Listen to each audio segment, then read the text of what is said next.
Clearly, I can hear you phone clearly. sitting That's in the car, so yeah, it's good. You can start. okay, we'll start. You have to go for the work, right? Yes, Mataji, I'll see. Sure. Yeah. No problem. Okay. I'll start. Thank you.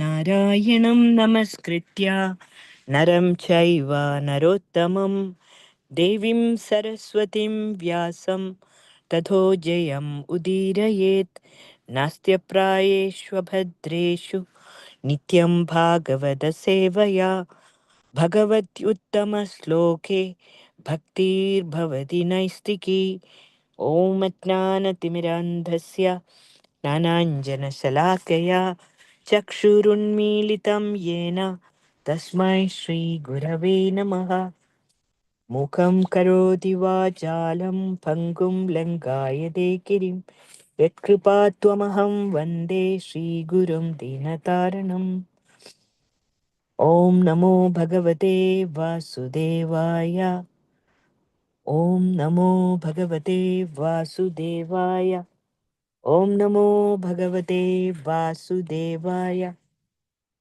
Srimad Canto 3, Chapter 24, Text 45.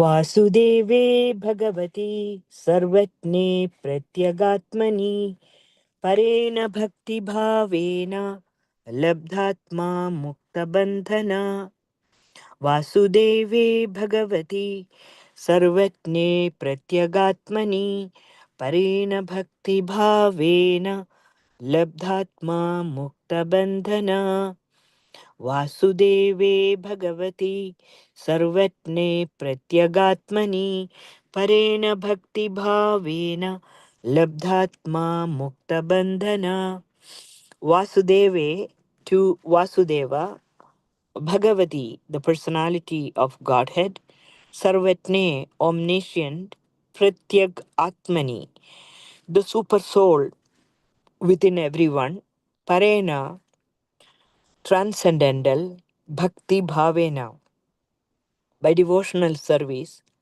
Labdha Atma, being situated in himself, Mukta Bandhana, liberated from material bondage. Translation and purport by Srila Prabhupada. He thus became liberated from conditioned life and became self situated in transcendental devotional service to the personality of Godhead Vasudeva, the omniscient super soul within everyone. He thus became liberated from conditioned life and became self situated in transcendental devotional service to the personality of Godhead Vasudeva, the omniscient super soul within everyone. Purport. When one engages in the transcendental devotional service of the Lord, one becomes aware that his constitutional position as an individual soul is to be eternally a servitor of the Supreme Lord, Vasudeva. Self realization does not mean that because the Supreme Soul and the individual soul are both souls, they are equal in every respect. The individual soul is prone to be conditioned, and the Supreme Soul is never conditioned.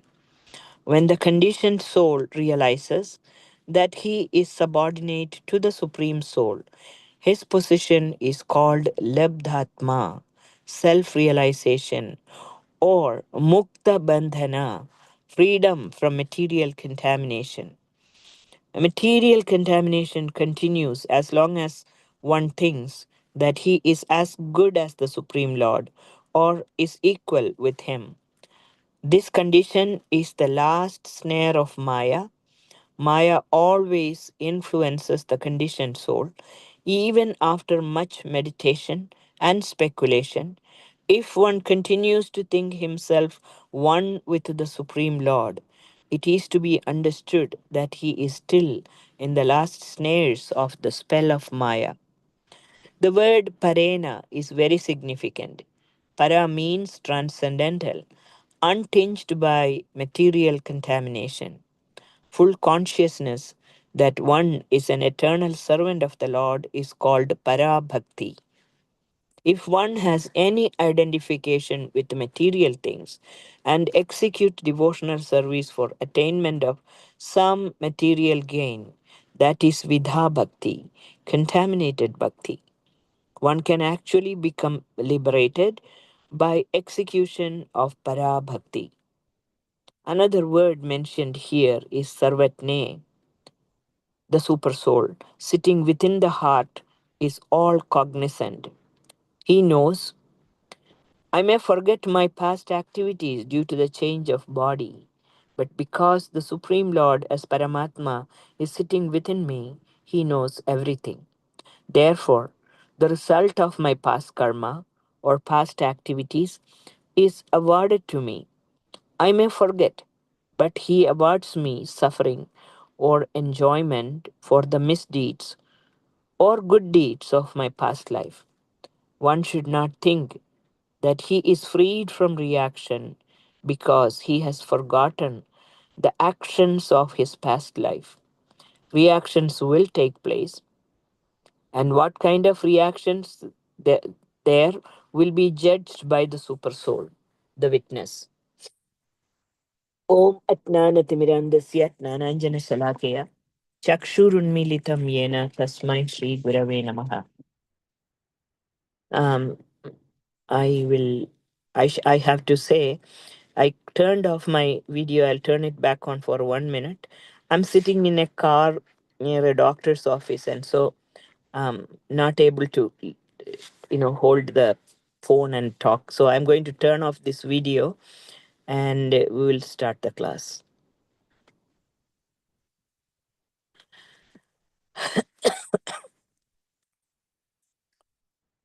So this verse, it is Srimad Bhagavatam, Canto 3, Chapter 24, Text 45. The chapter is entitled The Renunciation of Kardama Muni. And we have been hearing from many devotees for a very long time now um, on about the glories of Kardama Muni, Swayambhuva Manu, and Devahuti. This in Canto 3, starting from chapter 21 onwards, this topic or this subject matter is addressed. And it is regarding the conversation between Swayambhuva Manu and Kardama Muni. Next, chapter 22 was the topic on the marriage of Kardama and Devahuti. And 23 was Devahuti's lamentation, and this chapter is the renunciation of Kardama Muni. So this whole section of this, the last section of this chapter, verses 41 through 47, describes Kardama Muni's renunciation and attainment of the kingdom of God. And this particular verse discusses how he became liberated from conditional life. So, one of the words used here is parena bhakti bhavena. He practiced bhakti untinged with material contamination. So, in his purport, Srila Prabhupada explains that full consciousness that one is an eternal servant of the Lord is called para bhakti. And if one executes devotional service for attainment of some material gain, that is called vidha bhakti, contaminated bhakti. So Kardama Muni had reached the platform of para bhakti, and so he attained his destination very quickly. Srila Vishwanath Chakravarti Thakur writes in his commentary that attaining spiritual mind and intelligence, he absorbed these elements in the Supreme Lord, omniscient Vasudeva, the soul of the Jiva by prema bhakti and achieved liberation from all bondage. So the question is, how did Kardama Muni, how did he attain this state? Um, and the answer is, after destroying that material mind and intelligence, along with the destruction of the subtle body, he regained the spiritual intelligence and the spiritual mind and the spiritual form. The word used here is labdhatma. He attained that spiritual body and he became liberated from the material bondage, mukta bandhana. So he absorbed in himself in the thoughts on Vasudeva, Krishna, and he attained this bhava state. How is it? It is produced by the process of bhakti, that too prema bhakti, not some impersonal methodology. Very, very important. So another terminology used is pratyag atmana. Pratyag atmana means the soul of the jiva. Who is the soul of the jiva? That is Paramatma. So the mind and intelligence in our material condition, it is the cause of our bondage. And now, once you attain this state of prema bhakti, that same mind and intelligence which become spiritualized, they become the cause of liberation. So, in the first paragraph purport, Prabhupada clearly explains the distinctive difference between super soul and individual soul. We all have heard this a million times, and um, we theoretically we understand that there is definitely this difference between individual soul and spiritual soul. But from this purport, or what Prabhupada is writing, it's very, very clear. It is not something to be taken lightly. Individual soul is eternally servitor of the Lord. Now, it's why it should not be taken lightly. Prabhupada explains that in one sentence towards the end of that paragraph. So Prabhupada is writing, individual soul is eternally the servant of Krishna. Um, and the individual soul and super soul are never on the same platform. Prabhupada says, when conditional soul realizes that he is subordinate to the supreme soul, his position is called labdhatma, self realization, or mukta bandhana, freedom from material contamination. So, Prabhupada speaks about the last snare of Maya, which is thinking oneself as good as the Supreme Lord. So, why it is so important to pay attention to the last sentence of this first paragraph? Prabhupada writes, even after much meditation and speculation, if one thinks one is one with the Supreme Lord, now one will never attain the goal of the spiritual practice. So we all know that in Ashtanga Yoga practice, meditation is one of the final stages. Even if one has perfected meditation, or if one chose the path of speculation and analyzed everything theoretically with regard to what is spiritual life, what is Supreme Lord, what is the spirit soul, and let us say, even if they have perfected all of that, but if one does not come to that position of recognizing that difference between individual soul and the Supreme Lord, or recognizing that I am eternally the servant of the Lord,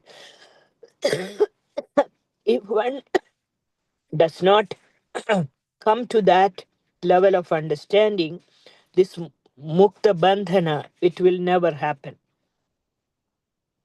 Um, Nobody can attain that state of labdhatma mukta bandhana because they have not yet practiced this para bhakti. parabhakti with full consciousness that I am the eternal servant of the Lord. So, in that last paragraph, Srila Prabhupada elaborates on the word sarvatne, the all cognizant super soul seated within the heart of all living entities. That super soul, that super soul, the witnessing consciousness, he never forgets what every living entity's activities are. We may forget, but he will never forget. And that is the understanding, clear understanding of the nature of the super soul and our relationship.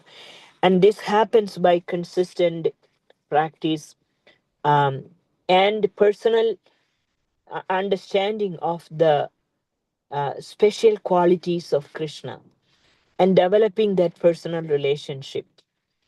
Now, in this context, um, I wanted to bring up discussion on the I wanted to bring the discussion on uh, two verses from this Srimad Bhagavatam. After describing the entire pastimes of the Supreme Lord, um, towards the end of the 10th canto, Sukadeva Goswami, he concludes the 10th canto by saying this one verse, Martyas, Martyastayanusavam Edithaya Mukunda Srimad Katha Shravana Kirtana Chintaya iti Tadhama Dushtara Kritanta Japa Vavargam Gramat Vanam Chiti Bujopi Yayuryadartha. By regularly hearing, chanting, and meditating on the beautiful topics of Lord Mukunda with ever increasing sincerity, a mortal being will attain the divine kingdom of the Lord, where the inviolable power of death holds no sway. For this purpose, many persons, including great kings, abandoned their mundane homes. Interesting conclusion. It is a palastuti of the description of Krishna's pastimes. Again, I will read this. By regularly hearing, chanting, and meditating on the beautiful topics of Lord Mukunda with ever increasing sincerity, a mortal being will attain the divine kingdom of the Lord, where the inviolable power of death holds no sway. For this purpose, many persons, including great kings, abandoned their mundane homes and took to the forest. Now, going to the forest is a topic which has been discussed even previously in the same section. Kardama Muni decided to leave for the forest. He could have very well stayed at home. Um, he was following the Vedic injunctions. At a certain age, one should leave one's home. And in one of the previous classes, His Grace Yamuna Jivana Prabhu was speaking extensively about what does it mean to taking to the forest in Kali Yuga. Is it the same as what it was before? And he discussed quite a bit about what it really means in the present age in which we are living. Um, but Kardama Muni, anyway, he decided to leave to the forest, and he didn't want to mix his Vatsalya rasa with the Dasya rasa. He made that choice, and he took permission from Kapila Dev. Even Kapila Dev did not want to stop him from going. He gave him permission, and Kardama Muni left. And the way he left, one of the verses, previously it is stated, he took complete shelter of the Lord. He wandered the earth alone without fire and without shelter. And so that's what Kardama Muni did.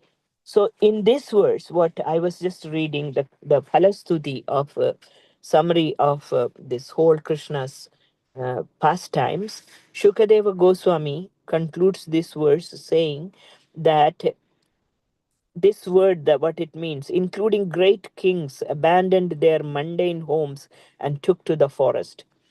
And Vishwanath Chakravarti Thakur explains that the phrase Chiti Bhuja or kings, it implies that kings such as Swayambhuva Manu and Priyavrata renounced their homes and kingdoms and went to the forest in search of Krishna.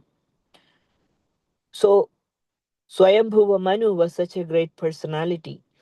He chose to go to the forest. Priyavrata, even in his childhood, he is the son of Swayambhuva Manu. Even in his early childhood, he already left his kingdom and he had already gone to the forest. He was brought back by his father because Uttanapada's descendants stopped ruling the kingdom at the time of Daksha, because Daksha had decided to go to the forest for penance and meditation. And so somebody needed to rule the kingdom, a qualified person. So Uttanapada, I mean, since it was a necessity, Swayambhuva Manu brought Priyavrata back. And that's how, with great reluctance, Priyavrata came back. So both, these two great personalities given as examples of great kings who left the kingdom and went to the forest. Similarly, Kardama Muni, great saintly personality, he left to the forest. So they all could have very well stayed in the comforts of their home, but they needed to execute, they felt the need to execute this Ananya Bhakti. So Bhagavad Gita, Krishna says, Ananyayas chintayando mam, ye jana paryupasade, tesham nityabhiyuktanam, yoga kshemam vahamyaham. Ananyayas chinta, that is what is required of us. And that's why in this verse, the translation, it says that a mortal being will attain the divine kingdom of God.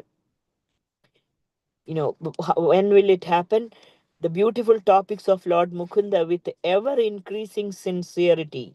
One should relish the pastimes of Krishna with ever increasing sincerity. Now it is absolutely, I'm sure, that living in a place where there is no distraction of family and bondages arising from that, that would certainly enhance one's what to say, one's focus and attention to hear Krishna Katha with ever increasing sincerity. And the mortal being will attain the divine knowledge of the Lord by doing that. Now, in the Kali Yuga situation where people are not used to, they don't know what it is to live in the forest, and even if they leave for the forest, probably nothing is going to happen. Um, but here it is said that whichever way you do that, whether by going or not going, that's not the point here.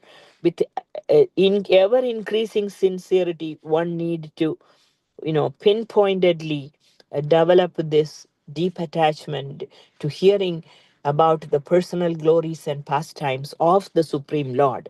That's the point here. And then, once you reach that kingdom of God, where there is there is the inviolable power of death holds no sway in that place.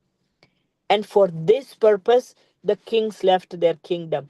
For this purpose, sages like Kardama Muni left everything.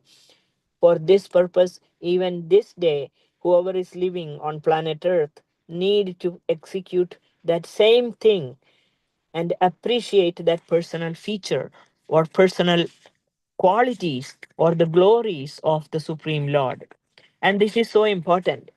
So now Krishna's glories are everywhere, everywhere in the scriptures. And I will conclude this with about five different specific qualities of Krishna that are described by Shukadeva Goswami in Srimad Bhagavatam. And that makes Krishna so unique from anybody else or any other incarnations of Krishna. And these unique qualities, these are the personal qualities of Krishna. So, as Prabhupada wrote in the purport, where Prabhupada was talking that even if one chooses the path of meditation or speculation, one cannot reach that state of Mukta Bandhana unless one appreciate these personal qualities of the Lord. And that's why Kardama Muni also, um, what was it? Kardama Muni absorbed himself in the Supreme Lord. Um, the bhava was produced through the worship of the Lord. He attained prema bhakti. Now, to attain that prema bhakti, these special qualities of Krishna that are described by Shukadeva Goswami, it's very attractive. So I'll read the translation of this verse. It says, "The heavenly Ganges is a holy place of pilgrimage because her waters wash Lord Krishna's feet. But when the Lord descended among the Yadus, his glories eclipsed his glories eclipsed the Ganges as a holy place. Both those who hated Krishna and those who loved him attained eternal forms like his in the spiritual world. The unattainable and supremely self satisfied goddess of fortune, for the sake of those whose favor everyone else struggles, belongs to him alone. His name destroys all inauspiciousness when heard or chanted. He alone has set forth the principles of the various disciplic successions of the sages. What wonder is that he, whose personal weapon is the wheel of time, relieved the burden of the earth? So, what are these five qualities?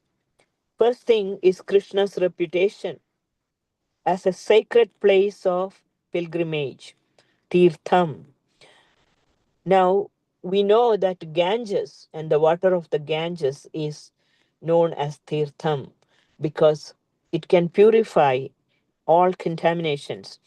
So, when Krishna descended in the Yadu dynasty, prior to that, Ganga was known to be the topmost of all the Tirthas because Ganga's water has washed the lotus feet of Vamanadev. However, once Krishna descended in Yadu dynasty, he became the topmost Tirtha. And so Krishna's reputation as the sacred place of pilgrimage pretty much eclipsed the glory of Ganges.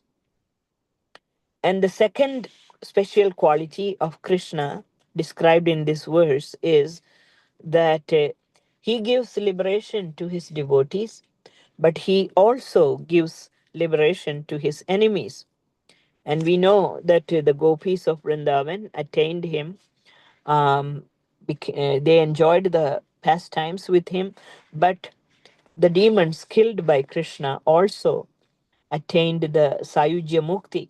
They merged in the form of Krishna. So for him, he is kind to both his devotees and his the demons who opposed him. That is the unique feature of Krishna. And the third one is this Lakshmi Devi. Lakshmi Devi is always the wife of Lord Narayana, and everyone is desiring to get her favor. But Krishna is the ultimately he is the shelter of Lakshmi.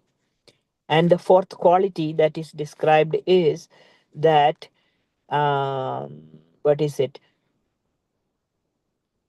The name of Krishna, the two syllable Krish and Na, the two syllable name of Krishna, the chanting of which it will eradicate all sorts of ignorance.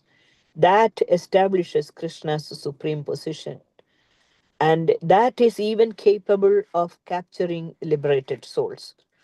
So, recitation of Krishna's holy name, um, that is that is super excellent, And there is no other spiritual practice like what Prabhupada wrote about meditation or speculation.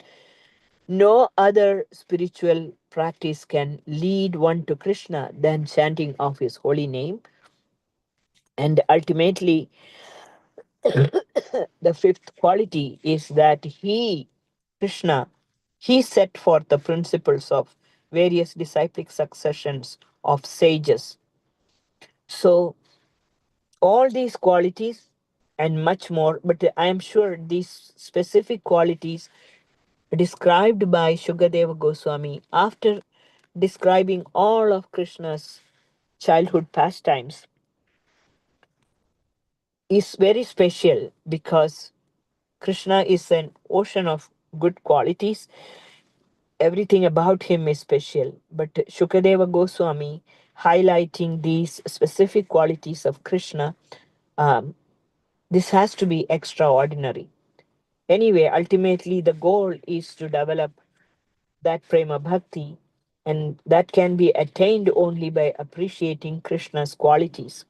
And that's what exactly Kardama Muni has done, because Kardama Muni did not practice some sort of a yoga system. Even though he was a mystic yogi, it's not like he was set on that. It was not just by his yogic power that he attained Krishna, but by prema bhakti, parena bhakti yogena. And that is the point of this particular verse. I started, I think, few minutes late, and I'm ending a few minutes late. If anyone has any comments or something to add to today's discussion, please feel free to do so. I'm still sitting in a car and talking, and